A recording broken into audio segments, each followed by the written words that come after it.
Ok, está aqui bem para motivo que junto com minha meia estudante Janina Angela nós fazemos leerdul para nós cada em meu caso é a direção autorizada onde nós queremos fazer Nutrition Week Awareness, pero em combinação com atividade física.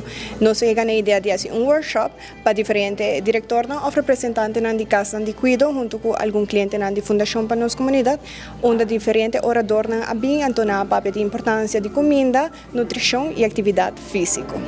Essa aqui é algo que o Botawaco também quer fazer ou essa aqui é parte de um serviço de bom estúdio? É parte de meu estudo, mas é algo que me tem hobby paixão dentro. Logo é o grupo de adultos na maior, anda cerca de meu coração, então é algo que me lo segui fazer também no futuro. Então, oradora, então tem diferentes speakers awe, primeiro nós haya chef com a bim papia, então depois nós haya Healthy Lifestyle Center Aruba, então ultimamente nós serei com Fundação Movimento da Vida, então também onde com fisioterapista também bem conversar de tema. Na haya hopi interessante, hopi great e me seguro lot na haya tips valioso para por quando bisa tuma din ang casa de cuido, pero também na cliente na di fundação que tá 65 plus. Sim, seguro que sim.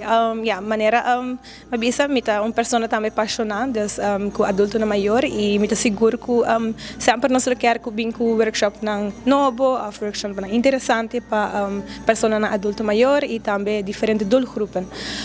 E também esta parte de meu estúdio e sim, me estou muito contente com ela vai trabalho social tá algo muito grande e a maneira para Aruba também tem diferente como bisa problema social para também nós temos que enfocar a importância de nas pessoas por exemplo saúde mental para também saúde física também. De caso aqui kiko de consejo como lo que dona ou mensagem como que manda para nós na grande não. Okay. Minha mensagem tá queda ativa, se tá muito importante, dus por de cana se quer par minutos por dia. Se tem alguma coisa que você gosta, por exemplo, word puzzle, ou se você vai caminhada, se aqui, ou bingo, se também tá leuk. E esse lo estimula também mente e esse lo melhorar a qualidade de vida também. Nivel dependiente de condição física ou mental de pessoa.